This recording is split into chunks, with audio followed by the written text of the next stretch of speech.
Hello. That is the weakest response I've ever heard in my whole life. When one says hello, the proper response is very nice. Okay. You didn't have to call me by name. I appreciate it, but no, you can just hello, good morning, how are you, how you doing? That's good. It appears that they've made a mistake here on stage, and that is that there are just two chairs here, and well, there's one for me, but there's also this other chair here that's going to have to hold Tony Danza and Carlos Santana, David Patterson and Gene Simmons, and the President of the United States. And of course, from Portlandia, there's Candace and Dave and Nina and Spike and Malcolm and Brendan, and of course, Mr. Fred Armisen.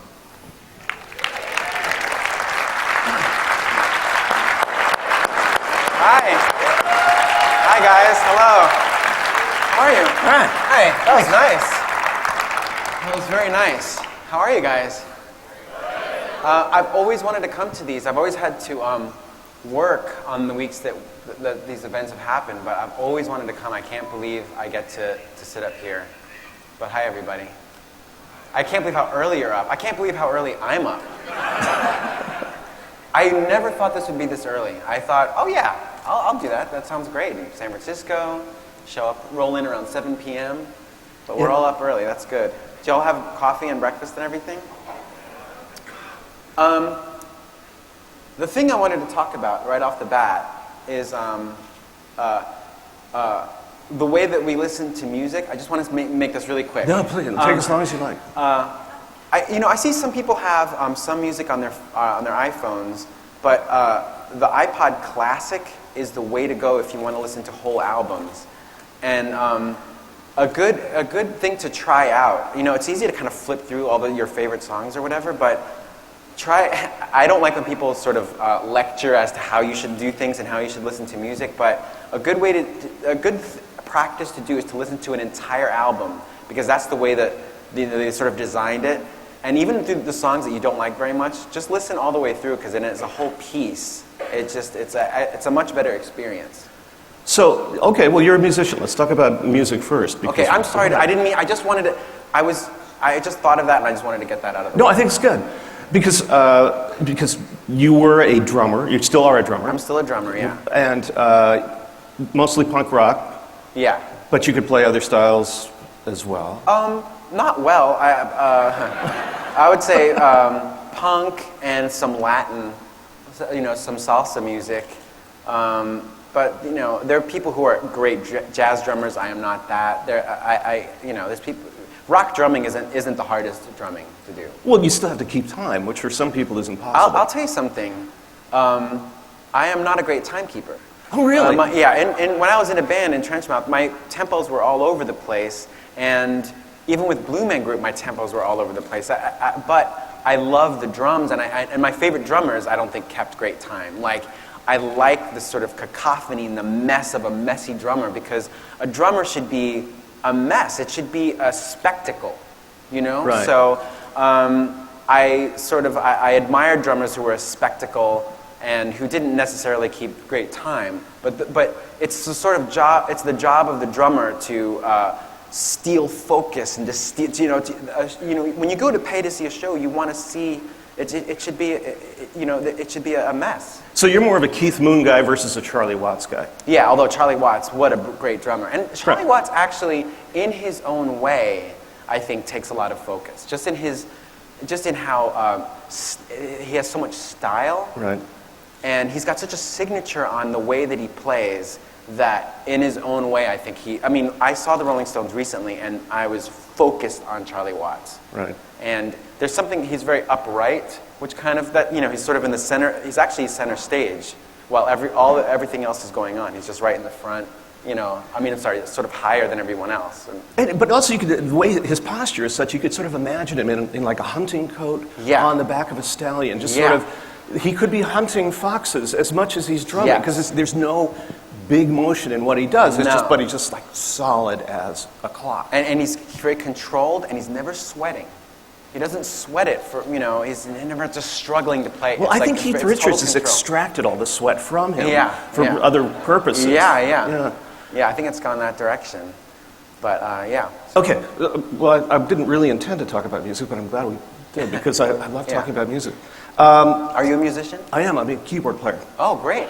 So that's how I used to make my living, and then I Yeah. do this, whatever this is now. So I think that Apple and Mac products are they're so synced into music. I mean, every musician I know uses Apple products, and what do you guys call it? Say Mac products, Apple products? I don't know, but I feel like it's so connected to music. Every musician I know, I mean, the apps on the GarageBand on iPad is unreal. isn't that awesome?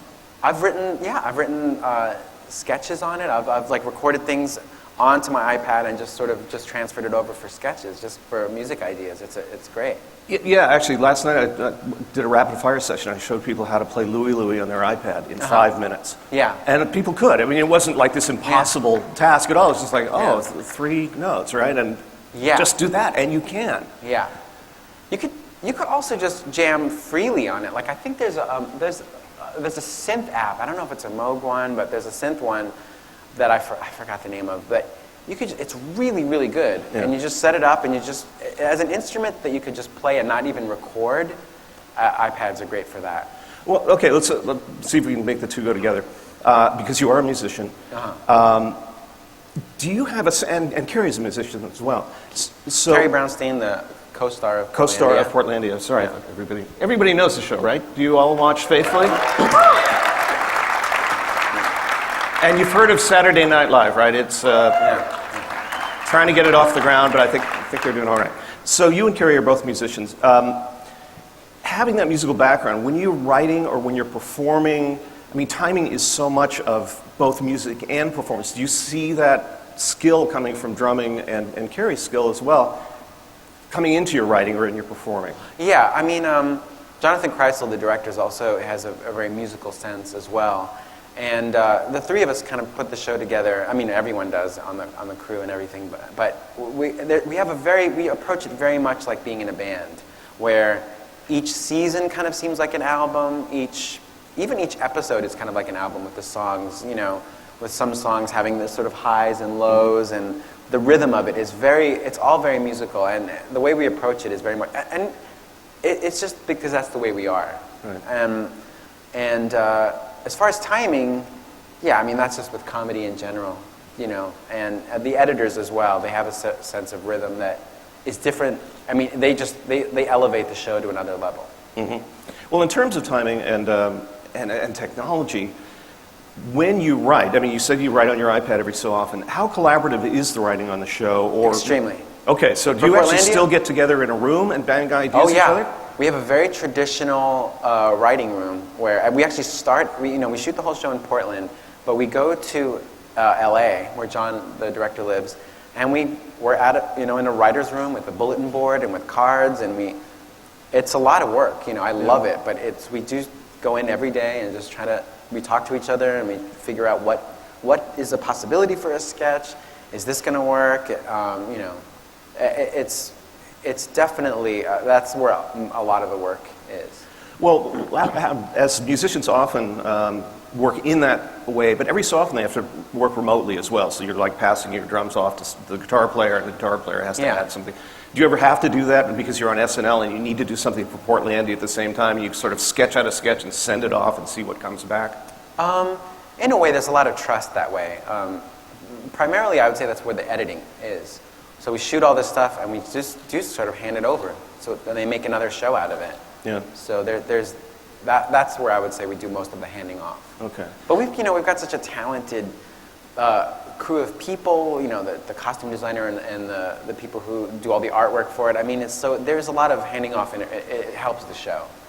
Now, it seems to me that just being on SNL is a full-time job. Yes.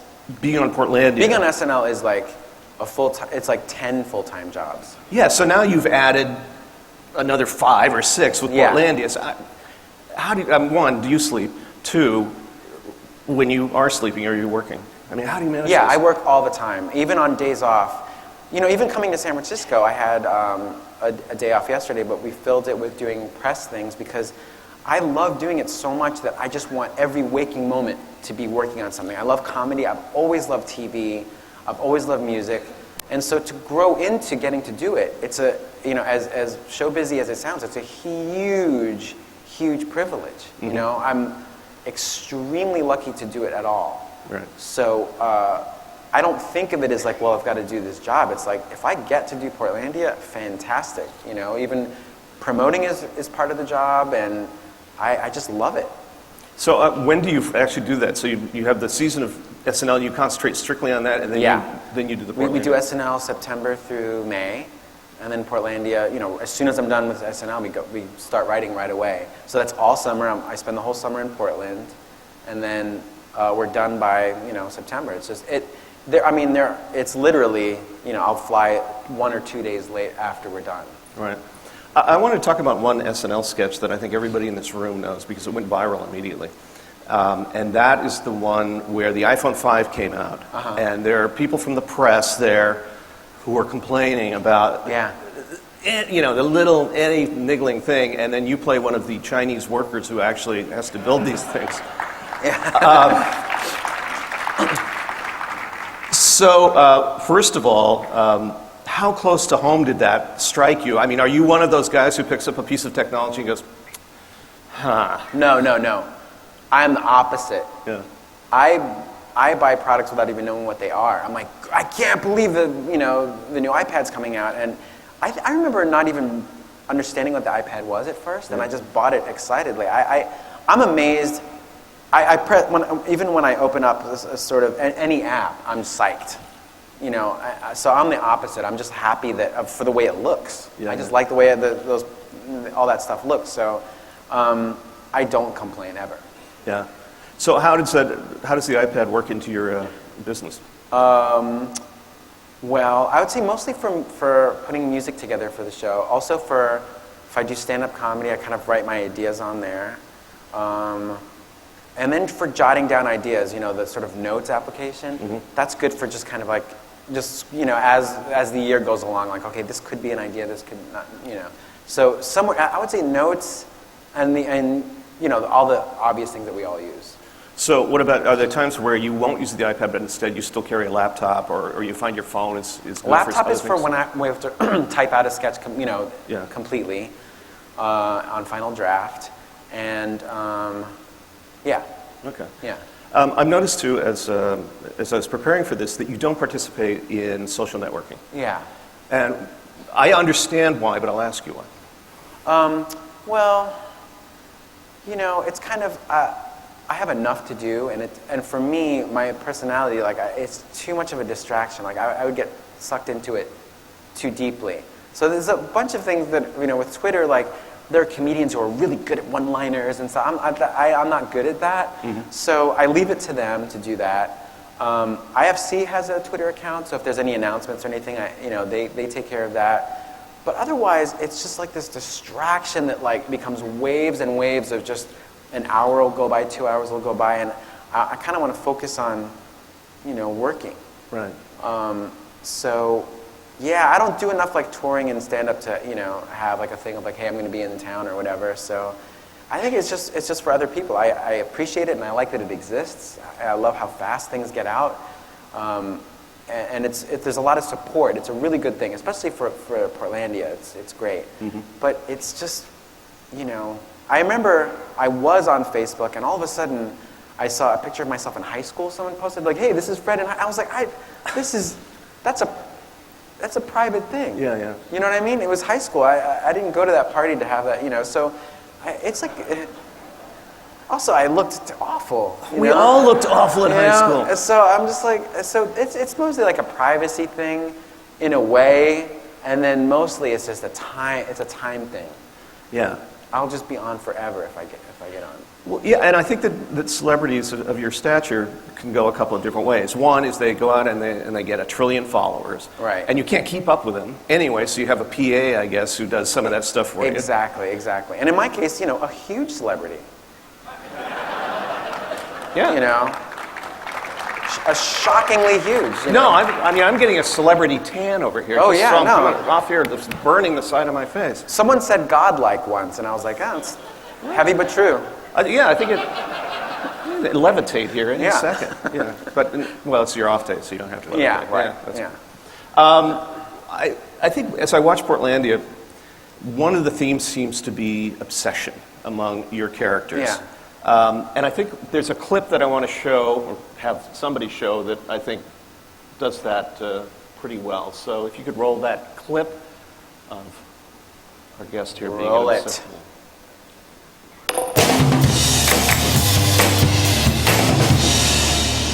Check my email really quick. Oh my god. Huffington Post has the top 10. One more text. Software update. I gotta watch these movies and I gotta return them. Help! Gary! Gotta check my texts. My email. Fred? Help! More text. I gotta watch all these movies before they have to return them. Up on my queue and top 10 family photos. Okay, just one more text. And the reason I want to just my DVR. No, please put it check down. my Facebook update. I can Tumblr. Fred, wait, please. You know what's happening, right? You're just spiraling. You're out of control. Yeah. No, there's too many things going on. But I want Netflix. to check my texts. You're out, right? Help me, please. Please help me. Please help me out. Ah! Wait, will you help me? Will you Yes. please help me? Text. And I think that you're Carrie, please help. I'm checking, hanging out. I'm checking. Fred? Checking my text. Checking my. What is this? Fred, that's you in high school. That's you before computers and internet and iPads and YouTube and Tumblr. Before your fantasy baseball league. Before your Netflix queue. Which I have to watch. No, look how happy you look. You're in a technology loop. Okay, what should we do? Welcome to MindFi. Carrie, what's that? It's MindFi. I just installed it. It's like Wi-Fi, but for our thoughts. Now you can let go of all your electronic devices and just be free in your mind. Cool. How does it work? Hey, have you ever wondered what the hottest celebs are up to? What? Just think keyword gossip Oh, no. to get the latest celebrity buzz. I'm gonna think about that. Do not think about that, Fred. Now transferring to celebrity. Fred? Fred?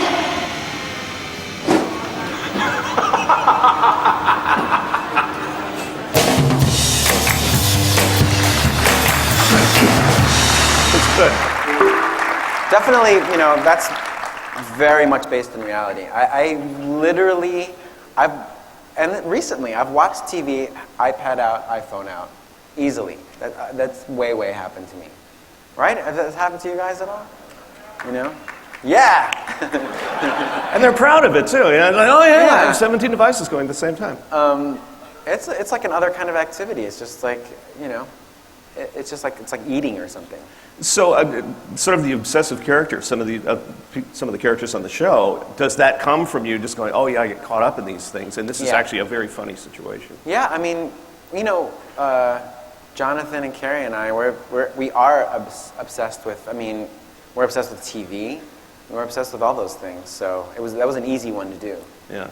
So have you developed any rules for Portlandia that, in terms of the writing, like we're going to say, we're not just going to make fun of quaint people because that's an easy hit. Instead, Yeah. we're going to do something else more interesting in that world. Well, for us, the only rule we tried to be kind-hearted towards everything. The one rule we have is like, well, let's not get negative. We're almost like, it's not like we're making fun of anybody. It's more like we're sort of having fun with, you know, kind of celebrating. So because all the characters we do, all the stories we do, they're very much based on us and our lives. So I would say that's the main thing. We keep it positive and just keep the jokes coming. You know? Yeah. Now, you play a lot of different characters, and you occasionally play a woman. Yeah. How is that different than playing a man? Well, you know, as actory as it sounds, I always think like, what is this character like? I'm like, oh, this is a person. And then when I get to the trailer, it's like, oh yeah, I've got to put on a dress and a wig and everything. But you know, it just helps the sketch out more than anything. But I'm always horrified with how I look. I'm like, I always think I'm going to look really kind of cute, and then I look in the mirror and it's. But hasn't Python kind of set that up anyway, where... So did Kids in the Hall. Kids in the And Hall Kids Hall too, yeah. did it great. They used to, they played it very real, I remember. And I remember thinking, when I watched Kids in the Hall, it was just like, that was some of my favorite parts was when they were in drag. Because they kind of weren't in drag too. Like, they had all the outfits and they were still kind of talking like themselves. Right. I love that. Well, and also I think they were more attractive than the Pythons. Yeah. were. Maybe they were. Well, Maybe. or maybe that's just me. Maybe it's just you. Okay, all right. We're all attractive, right? Yes, in our own ways. Yeah.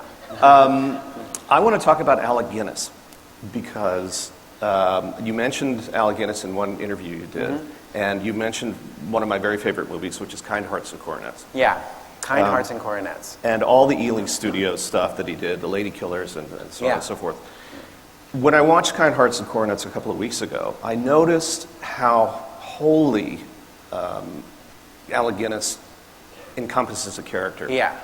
Unlike, I think, anybody else I've seen. Now, today's modern stars, whether you're Brad Pitt or you're Clooney or whoever, you see them playing a part, but you think, oh, well, that's Clooney or that's Pitt playing these things. Whereas with... Well, I don't know. I mean, there's some... Brad Pitt, definitely... I think they're both... I've seen them both disappear to characters really... I mean, they don't need me to sort of champion them, but I've seen Brad Pitt specifically disappear into characters that are very much not like the actor. I think that the way that all these people got to where they are is that they're very convincing, and even if they're not exactly like Alec Guinness, they definitely have I think everyone is a chameleon, When we see them on the big screen or on TV or whatever, there is a huge difference between them and the actor. Right. And I've grown to kind of realize this as I meet more and more famous people, where they are so different from what you think is in the movie. Mm-hmm. The way that you think that they're kind of playing themselves is kind of not. They're doing a version of themselves, which makes them very chameleon-like. But I wasn't correcting you. I was just... No, that's fine. I just wanted to address that. And then Alec Guinness, this movie called Kind Hearts and Coronets, you guys have to see it. He plays like all this different people in this family, right? Like an uncle and a cousin and a brother. And then there's this actor who plays someone who's trying to get into the royal family. And so he's got to kill off each one of these family members. So that main guy isn't played by Alec Guinness, but everyone else is. And he really plays like an old woman, a sort of kind of a kid, like a photographer kid, like all these people, and really, really great. It's kind of what Peter Sellers is known for doing. Right. So it's like a version of what Peter Sellers does, and it's really, really great. And check it out if you can. Yeah, and I brought it up because I'm sort of comparing like Guinness playing the old bishop, where he's in his 80s and he walks and talks, and it doesn't seem like a caricature of an older person. He is an older person. Oh, without a doubt. And in contrast to like say Dick Van Dyke and Mary Poppins, where it's like there's a younger guy playing an older person. He's put on the craggy voice, but he's not convincing, I think, as an old guy other than... although it might have served for the type of movie that it was. Yeah. I think musicals in general, I think it's probably better not to play it too real, because then it's like this other kind of movie. For those Ealing Studios ones, I think it needed that kind of reality kind of acting. I mean, that's kind of the beauty of movies and TV, is that like there's so many different types of acting that you can do. I don't mean to talk and lecture about acting, but even with sitcoms and stuff, that's like, that's its own skill. Yeah. I want to talk to you about some of the cameos that you have on Portlandia. Do you go, you're writing a sketch and you say, wow, Steve Buscemi would be so good in this, or does someone like Steve Buscemi or his people say, we love your show, how can we get on? Well, that's happened. People have asked to be on, and then we just go, okay, because it's fun when people are really into it, that they want to do it, and then it's an easy trip for them. Just come up to Portland, and we make it really easy on the actors. It's just very little of their time. It's just like a day of shooting, and then we just try to make it fun. They can make up whoever they want for the character. Oh, nice. Yeah, we keep it kind of open that way. Yeah. Anybody here from Portland? All right. Hi. Okay. Those of you too who are from Portland, are you proud to have your city displayed this way? Yes. Yeah, it's done with love. I mean, I love it there. I always have a great time there. It's a very dreamy place. Portlandia is we exaggerate the dreaminess of it, but it's a really dreamy place. It's a great place. Okay, we were talking about obsession earlier, and I want to show another clip, and this one features Carrie. And we'll talk a little bit more about that once we see it.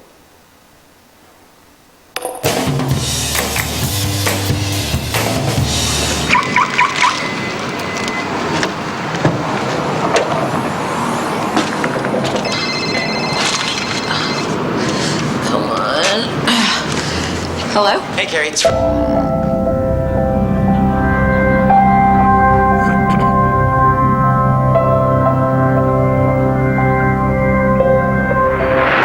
the day, Fred. I get my new phone. We're fifth in line. Okay, panoramic, Zoom, talk, text. I'm so excited. What was Apollo program's second and last A-type mission?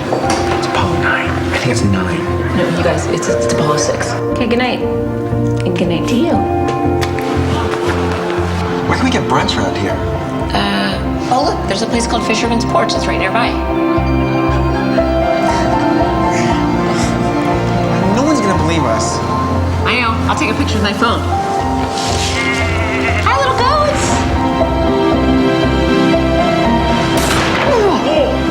Sorry! Did I get you? Little lady?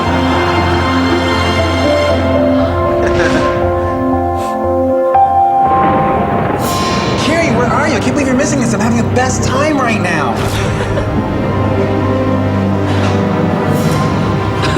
Hey, I guess you're never texting me back. I don't know how to our friendship. Bye.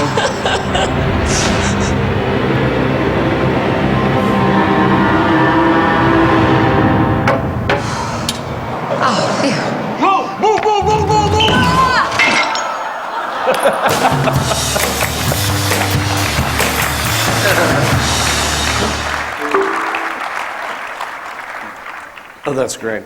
One thing about the show is that a lot of times when you look at other shows, they will mask out the brand name, and yet in Portlandia, there are Apple products all over the place. Yeah.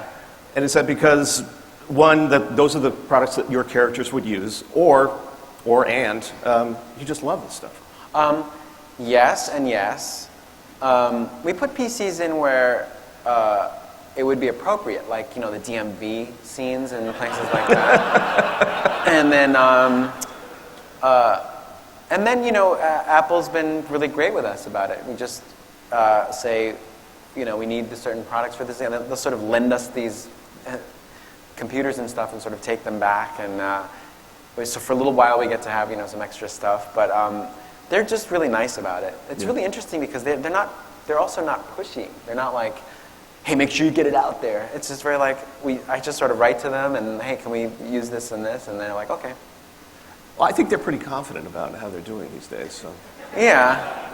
But, you know, all companies are they get nervous. They get nervous about how they're being portrayed. And for that one, for the dropping the phone one, I think we had to make a digital version of it because it's hard to shoot something falling that fast. Mm-hmm. So I think we had to do that. That was that one that you just saw. It speaks to Portland a little bit in that, you remember the scene where we're out in the field and there's goats? The city of Portland, what they did is they just had this lot and they fenced it off and they put goats in it in the middle of the city, sort of so they could be like sort of animal sort of lawnmowers. And we were just like, oh my God, I can't believe this is happening. What a crazy Portland thing. And we just shot it right there. Like, why don't we just shoot it as part of the show? Yeah. So you played Steve Jobs on... I did. Steve Jobs was a huge hero of mine. I am and was really into Steve Jobs. Yeah. And you met him at one time? I met him once. And it was for the... They opened the Fifth Avenue store in New York, you know, the Apple store. And I'd been doing Steve on the show, and I was just really into the way he would say numbers, the way that he would, you know, he put so much just love into the way he said numbers. I just really loved it. He was like, his performances were like a rock performance, I thought. And I did him on SNL a few times, and then I went to the Apple store, and then they were opening it, and the people, they were like, you know, do you want to meet Steve? And it was like very much like trying to synchronize something for meeting a politician or a rock star. It's like, he'll be here in 10 minutes. Okay, now it's 15. Now it's 10. Now it's 5 minutes. It's just wait here, and all of a sudden he appeared. And the sketch we had done is that I introduced the iPod Invisa because they were getting smaller and smaller. So it was just like this. And when I saw him, he pointed at me and he goes like this. He goes,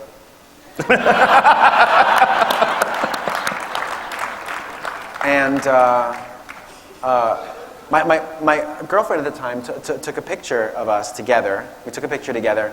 But he was a little bit, wary, and we promised him, we're like, no, we're not going to send it out or put it online or anything. And so I just tried to respect that. Sure. But I could mimic the photo for you guys. It's me kind of like nervous like this, like that frozen trying to look natural smile, like, and him just like.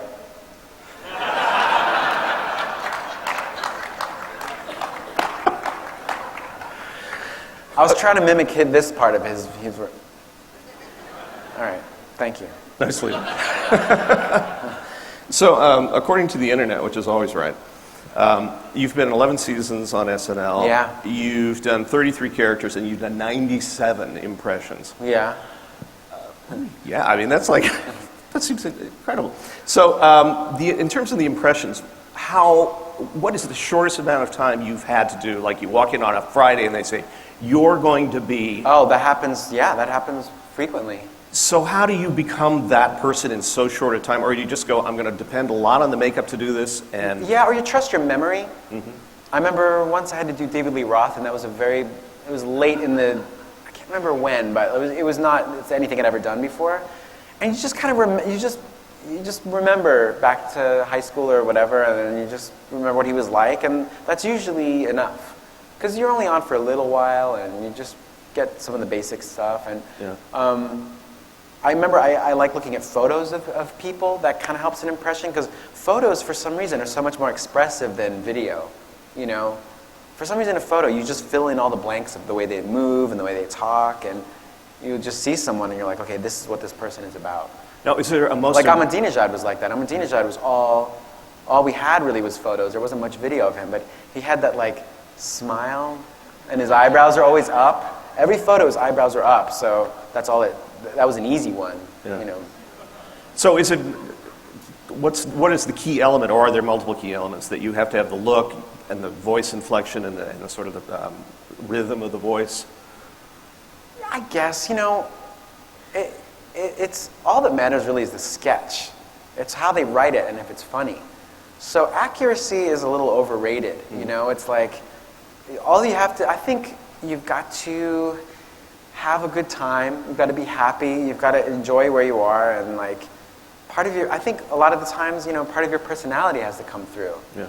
So, it's a million different things at once. You've got to be in a sketch with someone who you like. You've got to be in a sketch with someone who's also doing something great or doing something funny. It's like the whole piece has to come together. It's not just like, it's not an athletic event where you've got to, it's more like the most fun things about SNL is just getting to hang out with that cast and those writers. So if you're in a sketch with Kenan Thompson or Bill Hader or whoever, or Vanessa, anyone, it doesn't, whether or not your David Lee Roth is perfect, is like, it doesn't matter. It's just like, it's more about the fun of being with them. Yeah. And I think, and the reason I say that is because I think that's what comes through on camera. I remember when I watched Saturday Night Live, for me, I could tell when the cast liked each other and when they were having a good time. That's kind of my best memories of it. Yeah. So, which impressions are you most proud of, and is there one where you walked off stage and thought, I hope I never have to do that again? Well, there are some where I didn't know who the person was. Yeah. So, for some reality shows, and by the way, I love reality TV. I'm not like I don't watch, but there were some, what were some of the like sort of fashion ones? What were some of the fashion reality shows in the past like 5 years? Project One. So like once in a while I'd have to do some like stylist or something who I didn't know who it was, and they had the makeup and the glasses. I'm like, I guess that was fine. I have no idea, which nothing against that show. I think, but I remember there'd be guest judges who I wasn't familiar with, and then which am I most proud of? I mean, pride. I don't know. That's like, that would be a hard thing for me to say. Like, I am most proud of this. I mean, like, I would say I had the best time. I think the Queen of England is the most that like, that's the one that like, when I when I'm on a Sunday, that I'll think back and I'll go, oh, I'm really on a sketch show. I'm really on this like crazy sketch show. That's like the most fun that I have is doing the Queen of England. Yeah. I think we were going to ask some questions of the audience. If we have a mic set up for that, do we? If not, I'm just going to keep yapping. What's that device you have for your phone? Oh, a gorilla phone? See, no, that's great. That's really good. Oh. He's videoing or taking photos, but with this kind of like stand. Yeah, hold it up, Sam. You guys are all familiar with it, but it's new to me. Okay, Kathy's giving me one of those, so that means do something other than sit there and do nothing. So what's the difference between writing for SNL and writing for Portlandia? Well, for SNL, it's just a bigger writing group. It's like, 20-odd writers, and for Portlandia, there's only 4 of us. Mm-hmm. So, you just put the same amount of energy into both. You just try to make something that's funny or captivating somehow. But that's the only difference. I'm very fortunate to always work with very talented, smart, and funny people all the time. No, I think people have heard stories of SNL in the past where it was very competitive and it's not. And I think I've heard you say it now. It's the strangest thing. Like I heard those stories, and I get there. We have this sort of table read, and there's all the cast members, all the writers, and no matter whose sketch it is, you feel a little bit like a cheerleader. You're just like, man, Heenan is great. I hope that sketch goes. Yeah. And then you end up in the sketch or something, but it's like being front row to like a really great, comedy show. It's like everyone is brilliant. Everyone's funny. Everyone's different. Mm-hmm. Every time there's a new cast member, you're like, I never saw that move. That's a brand new thing to me. That's the other amazing thing is new cast members is like the best feeling. You just feel like, wow, this place is going to just keep going. Yeah. As long as there's these talented people, all these new cast members, it's great. It's great. So as a musician and also somebody who's on SNL, do you ever have musical guests come on who you just are in awe of? Paul McCartney. Paul McCartney came and I was like, I played it cool on the outside. I played it really cool and was friendly and just conversational. And then on the inside, I was just freaking out. Yeah, this dude, let me tell you, this dude, Paul McCartney, hangs out, talks about music. He's just like a British guy who loves music. It's awesome. It's great. And it's amazing. Not 50 people around him, just this guy who loves playing the bass. Yeah. It's awesome. Pearl Jam, the members of, Foo Fighters and Nirvana, all those guys, Modest Mouse, Prince, all those. Every time they come through, I'm in awe. Yeah, you're a huge Prince fan. Also, people I don't know. Beyonce played a few years ago, and she had 2 female drummers, and I was in heaven. Because they were great drummers. They're great drummers, and 2 of them, yes, please, yes, more. Oh, that was great. Oh, we do have a mic set up. Okay, so if anyone would like to ask a question. Hi, Fred. Thanks for being here today. Oh, thanks for coming out so early. This is great. I was wondering, who are your comedy role models? Well, Rick Moranis, Monty Python, everyone on there. I actually, I was thinking about stuff that really makes me laugh and that made me laugh for real from, my stomach. And Martin Lawrence, actually, really was very committed in all his characters. Because on his sitcom, he would do all these different characters, and he put so much energy into them. If you ever watch Martin Lawrence, it's just like he is on fire. He's great. Everyone in Living Color, brilliant. I mean, there's so many. But for some reason, something about Rick Moranis, like when I think back to a real influence, inspiration, the people from SCTV were instrumental, definitely. Hi, Fred. Good morning. Good morning. I wanted to ask you about the SNL sketch that sort of riffed on this notion of first world problems. The one about the iPhone 5 and the complaints about it. I was wondering if you were involved. By the way, I want to address that it was written by a writer named Colin Jost. Okay. And he wrote this sketch, and we did it at the table, and it was a little we weren't sure it was going to go. It was so crazy. And he's like, you've got to play it like someone from China. And then we just were like, we kind of winged it a little bit, and then it just kept going. We changed it a lot, and originally, I think we were supposed to stand up and sort of confront the other characters, like physically. And then we changed it to we just stay seated.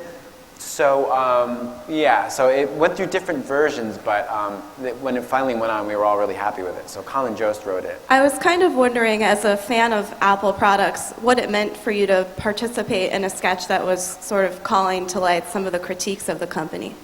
What do you mean? Like, as a fan of Apple products? Yeah, did it mean something to you to participate in that, I guess, at an emotional level or in a political sense? When you do a sketch, you barely think of the content and what it represents. That's like a very, your job there is to kind of like deliver for the writer, to make it like what they pictured in their head, and also, technically, also to hit your mark, to look at your cue card in the right way, to, get the wording right. So there's all these other things happening that it's not until now, this moment, that I think that there's actual content that like makes any sense. I'm like, that's a much later thing. That's a much, much later thing. And it should be that way. You shouldn't think about it too much. How do you use ecchi humor without offending someone? And is it because of my age that when I use that sort of humor, I offend people?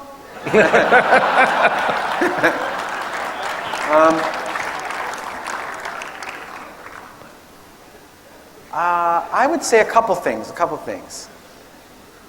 Whenever I do anything that I never think about beforehand like this is going to be edgy or it's going to offend anybody. I always think like I just want to do it good.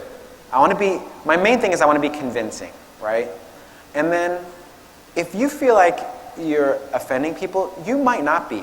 Some people might kind of have a reaction. At least you're getting a reaction from people. But think about the people who are actually laughing. There might be someone else close to you who's actually liking what you're doing. So don't let anyone ever discourage you. Don't let anyone tell you, don't do that. Just keep going.